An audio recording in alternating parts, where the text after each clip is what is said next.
Welcome to the other classroom.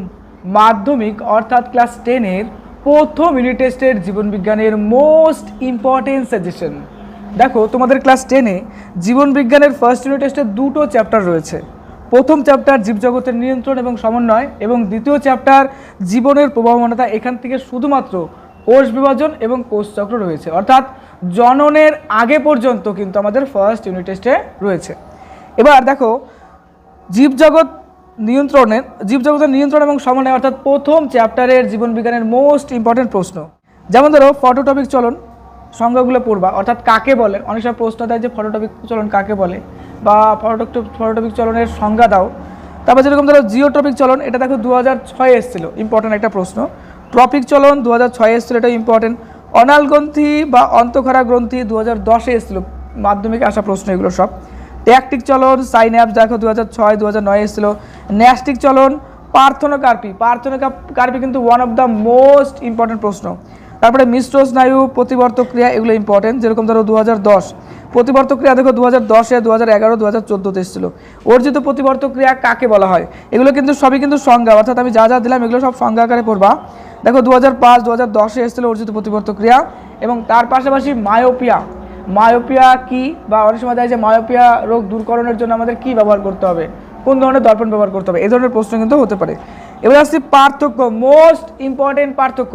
এক্ষেত্রে লক্ষ্য করো, উদ্ভিদ হরমোন এবং প্রাণী হরমোন, এটা মোস্ট ইম্পর্টেন্ট রয়েছে। দেখো 2011-তে মাধ্যমিকে এসেছিল। তারপর ট্রপিক চলন ন্যাস্টিক চলন দেখো 2014 2017-তে এসেছিল। ট্যাকটিক চলন এবং ন্যাস্টিক চলনের পার্থক্য, এটা দেখো 2010 2011-তে এসেছিল। সেন্সরি এবং মোটর নিউরনের মধ্যে পার্থক্য, এই পার্থক্যটা পড়ে রাখবা, প্লাস এর সংজ্ঞাটা পড়ে রাখবো। অনেক সময় কিন্তু এর সংজ্ঞা আসে এবং এর পাশাপাশি কিন্তু উদাহরণ আসে। 2010 2013-তে আসছিল। হরমোন এবং স্নায়ুতন্ত্রের পদ্ধতিগত যে পার্থক্য সেটা পড়বা। দেখো 2020-তে এসেছিল। বহিঃক্ষরা গ্রন্থি এবং অন্তঃক্ষরা গ্রন্থি, এদের পার্থক্য 2013 2015-তে এসেছিল। কর্নিয়া ও রেটিনা দেখো, এটার পার্থক্য 2004 2006 2007।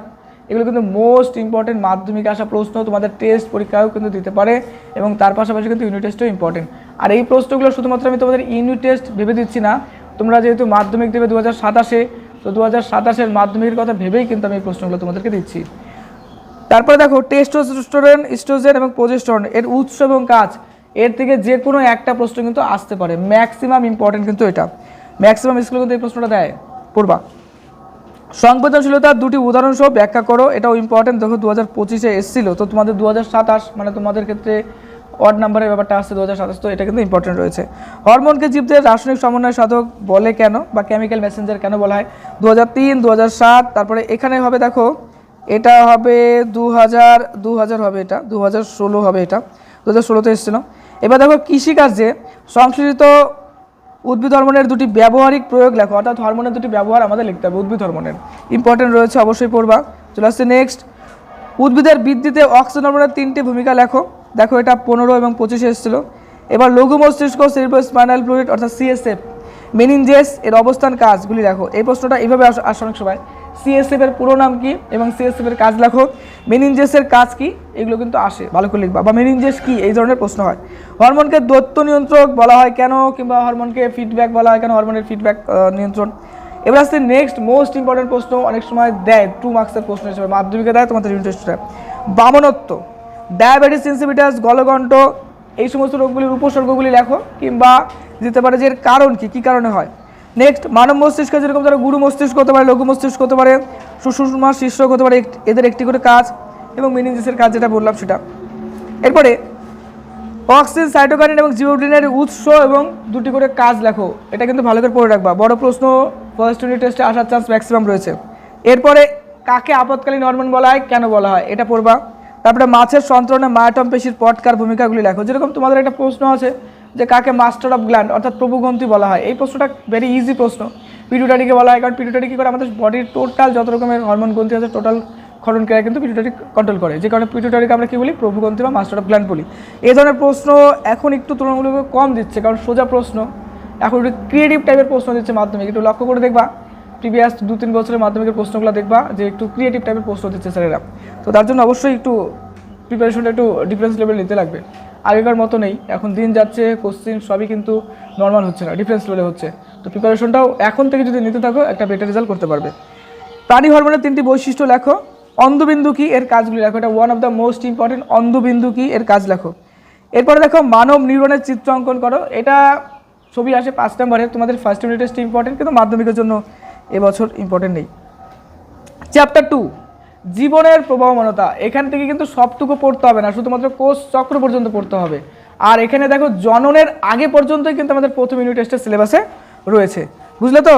দেখো প্রথম প্রশ্ন, কাজ অনুযায়ী ক্রোমোজোমকে কয় ভাগে ভাগ করা হয়, এবং তার পাশাপাশি বলছে দেখো প্রত্যেক প্রকারের নাম লেখো ও সংজ্ঞা লেখো।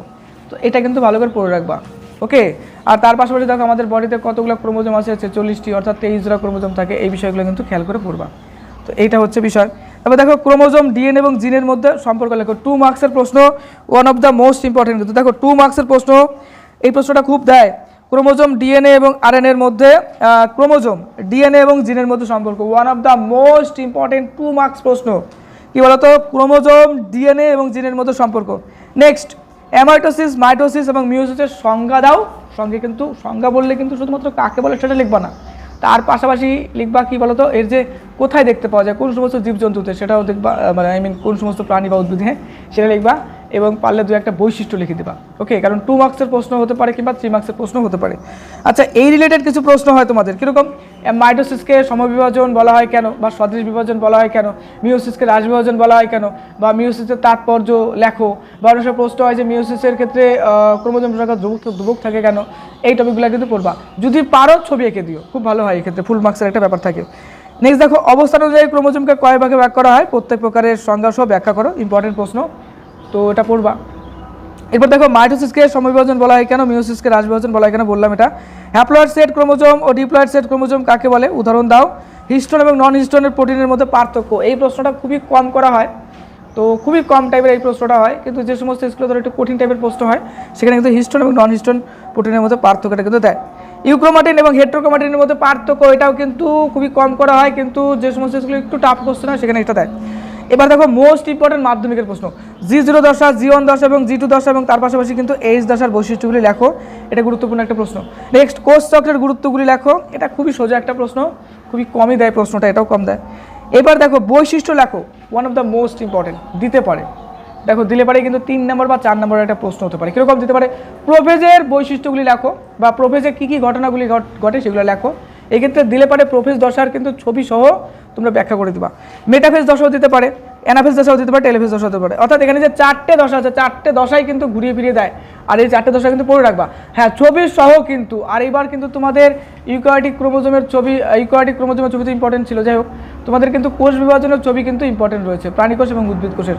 তো সেই কোষ বিভাজনের এই ছবিটাও রেডি করে রেখো। কোনো স্কুলে ফার্স্ট ইউনিটে এসে ছবি দিবে, তো কোষ বিভাজনের ছবিটা ভালো করে প্রিপারেশন করে রেখে যাবে, ওকে। আর নিউরনের ছবি যদিও মাধ্যমিকে তোমাদের আসবে না, কিন্তু ইউনিট টেস্টে ইম্পর্টেন্ট রয়েছে। তাহলে ছবি দুটো গেল, একটা হচ্ছে কি নিউরনের ছবি, আরেকটা কি বলতো, কোষ বিভাজনের ছবি, ওকে। উদ্ভিদ কোষ এবং প্রাণী কোষের বিভাজনের ছবি। হ্যাঁ, অনেক স্কুলে এটাও দেয়, অনেক সময় ক্রোমোজোমের ছবি দেয়, এটাও ইম্পর্টেন্ট একটা প্রশ্ন। আবার অনেক সময় ক্রোমোজোমের হয়তো ক্রোমোজোমের ছবি, 3টা ছবি তোমাদের ইম্পর্টেন্ট রয়েছে। তাহলে কী কী ছবি গেল বলো তো, আরেকবার বলছি। নিউরনের ছবি, কোষ বিভাজন, প্রাণী কোষ এবং উদ্ভিদ কোষের ছবি, তার পাশাপাশি ক্রোমোজোমের ছবি, এই 3টা পড়ে রাখবা। এক একটা প্রশ্ন কিন্তু 5 নাম্বার করে থাকবে। নেক্সট দেখো, ক্যারিওকাইনেসিস কাকে বলে, মিওসিসের তাৎপর্য লেখো। এর তাৎপর্য লেখো। আচ্ছা, এটি কোন কোন দশার মাধ্যমে সম্পন্ন হয় তা আলোচনা করো। যাই হোক, এটা ইম্পর্টেন্ট নেই। উদ্ভিদ কোষ এবং প্রাণী কোষের মাইটোসিসের মধ্যে পার্থক্য লেখো, মোটামুটি ইম্পর্টেন্ট। সমসংস্থ ক্রোমোজোম, সিস্টার এবং নন সিস্টার ক্রোমাটিন কাকে বলে, এটা মোটামুটি ইম্পর্টেন্ট। সাইন্যাপসিস কাকে বলে, মোটামুটি ইম্পর্টেন্ট। ক্রস নেভার কাকে বলে, এটা মোস্ট ইম্পর্টেন্ট। তারপর দেখো মিওসিসের তাৎপর্য ব্যাখ্যা করে, এটা মোস্ট ইম্পর্টেন্ট। আর লাস্টে দেখো মাইটোসিস এবং মিওসিস কোষ বিভাজনের মধ্যে পার্থক্য লেখো। টেস্ট পরীক্ষার জন্য মোস্ট ইম্পর্টেন্ট, ইউনিট টেস্টের জন্য মোস্ট ইম্পর্টেন্ট, মাধ্যমিকের জন্য ইম্পর্টেন্ট নেই। Concept clear? এইটুকুই কিন্তু তোমাদের ফার্স্ট ইউনিট টেস্টের সিলেবাস। জনন কিন্তু তোমাদের ফার্স্ট ইউনিট টেস্টের সিলেবাসে নেই, কোনো কোনো স্কুলে থাকতে পারে, কিন্তু জননের আগে পর্যন্তই তোমাদের সিলেবাসে থাকবে। তাহলে চলো আরেকবার লাস্ট আমি বলে দিই, ছবি কিন্তু আমরা 3টা করব এই ইউনিট টেস্টের জন্য। একটা নিউরন, কিন্তু ফাইনাল পরীক্ষার জন্য নিউরন ইম্পর্টেন্ট নেই, ইউনিট টেস্টের জন্য ইম্পর্টেন্ট হতে পারে। আর কি হতে পারে, প্রাণী কোষের যে বিভাজন আছে, অর্থাৎ প্রোফেজ, মেটাফেজ, অ্যানাফেজ, টেলোফেজ, এটা। আর উদ্ভিদ কোষের প্রোফেজ, মেটাফেজ, অ্যানাফেজ, টেলোফেজ, এটা। আর তার পাশাপাশি কিন্তু ক্রোমোজোমের ছবি। তো এই ছবিগুলো প্রিপারেশন করে নাও। আর অন্যান্য সব সাবজেক্টের সাজেশন দেওয়া হয়েছে, ওগুলো ফলো করো, আর একটা সুন্দর রেজাল্ট করার চেষ্টা করো। Best of luck for your best exam, আর খুব ভালো থেকো।